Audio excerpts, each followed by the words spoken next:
Right, what is happening, everybody? My name is Jon Denton and welcome to State of Play. Now, this is going to be a no frills episode, no intro music, no background music. I want to do this quickly. This is going to be a live reaction to the Xbox Scorpio. Scorpio's console hardware pushed to a new level. Story on Eurogamer, the reveal of the new console. Literally live as I open it up. Make sure you go and check out the Eurogamer story. I'm sure you already know about it now. Okay, right, let's have a little look, see what we can see. Blah blah blah blah, talking about older consoles. So Richard Ledbetter is guessing that the console was going to cost in the region of $499, which definitely doesn't price it out of the market. Still no word on the name, but I mean, right, Scorpio is a cool name, but we'll see. It's very much a project name. Okay, so there's 12 gigs of GDDR5 RAM in the machine. They're expecting resolution to run higher than PS4 Pro, and for the difference between Xbox One and Xbox Scorpio games to be wider than the difference between PS4 Pro and PS4. So he's saying, from what I've seen so far, there's some evidence that Scorpio's true 4K performance could pose a challenge to the likes of Nvidia's GTX 1070 and AMD's Fury X class hardware, which is pretty damn impressive. He said, I've seen Microsoft's new console running a Forza Motorsport 6 level experience locked to 4K 60 on the equivalent of the PC's Ultra settings, and cranking up the quality presets to obscene levels was one of the first things developer Turn 10 did when confronted with the sheer amount of headroom it had left after a straight Xbox One port. So he's very, very impressed. Okay, so Mike Ibarra, corporate vice president for the Xbox and Windows gaming platform, is talking about the 4 pillars behind Scorpio, so let's talk about those. True 4K experience, but also something that can light up 1080p TVs, and I think that is crucial. I'm actually in the market for a 4K TV at the moment. Very, very confusing, absolute minefield of nonsense and misinformation. Most people are still going to be having their 1080p TVs, so I think that's crucial. Okay, so for 1080p users, super sampling is mandated on Xbox Scorpio. I don't really know what super sampling is, but I'd imagine stuff that looks a lot better. In-game frame rates must be the same or faster than standard Xbox One titles. So must be the same means we can't have the higher resolution and the lower frame rate that we saw on PS4 Pro when it first launched. Again, very, very important. I mean, you read this article and I'm not a tech guy, so some of this stuff goes straight over my head. But I'm just trying to pull out the parts where Rich Ledbetter talks about where Rich Ledbetter talks about stuff that makes sense to you and me. And if you want all the full, real techie stuff is in there, so obviously check out the article.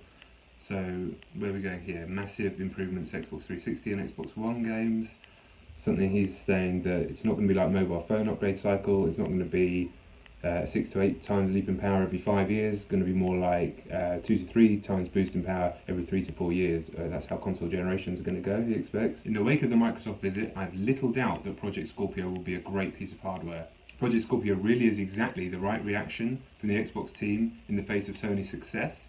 In many respects, this is console hardware design pushed to a new level with a meticulous focus on appealing to the core gamer. It has its own supercharged boost mode, improved texture filtering, smoother performance, faster loading times and no tearing make Xbox One games look better.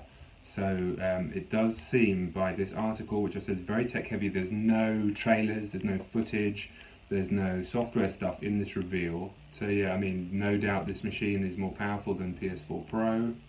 It seems like Xbox has really got its ducks in a row and is going to be unleashing something heavy now. There's no price, there's no software reveals yet, and that's where I think you and I are really going to be interested when we see that stuff running, see what the games are. But ultimately, Rich Ledbetter is not the type of guy that is going to mince his words. So I think that he's very, very impressed with this. He's very, very impressed with this machine, and it's going to be interesting to really dig into this piece. So yeah, what do I think? I mean, if it can come out at $500. Which would probably be about 450 quid over here, I think that's about the right price. It is expensive compared to about 100 quid more than the Pro, but if it is the first true proper step up where it feels like a real generational leap compared to the Pro, then I think Xbox has a chance this Christmas. Okay, so my overall takeaway from this article coming out is a few things. I mean, the machine sounds very interesting. I kind of knew it was going to be a super tech heavy piece, so like I said, I'm a software guy, I'm a games guy, so I'm happy that he seems impressed. What's more interesting is the fact that Eurogamer have got this massive exclusive. I can only think that perhaps Microsoft had just got ahead of it. They mentioned this on Giant Bomb actually. Microsoft had either got ahead of the game, realised it was probably going to leak anyway. I mean, Ledbetter and those guys have amazing sources. They always seem to get everything to break before it comes out. So why not work directly with them? That makes the most sense. And then they can go to their sort of more mainstream software type stuff come E3 or just before that if they want to do that. But yeah, massive scoop for Eurogamer and Digital Foundry, so amazing stuff there. I'm going to watch the videos now, I'm going to dig into it a bit more. Like I said, most of it's probably going to go over my head, but like I said, this no frills state of play. I just wanted to get that live reaction to the Xbox One, Scorpio, Xbox Scorpio, Project Scorpio, whatever the hell it's called. No frills, no music. Thank you very much for watching. If you like the idea of a video game channel that talks about gaming from an industry and journalistic perspective, as well as celebrating the beauty and art of video games, then please do think about subscribing. I've been holding a heavy MacBook the whole time. I hate this machine. I've been Jon Denton, and I will catch you on the next one. Peace!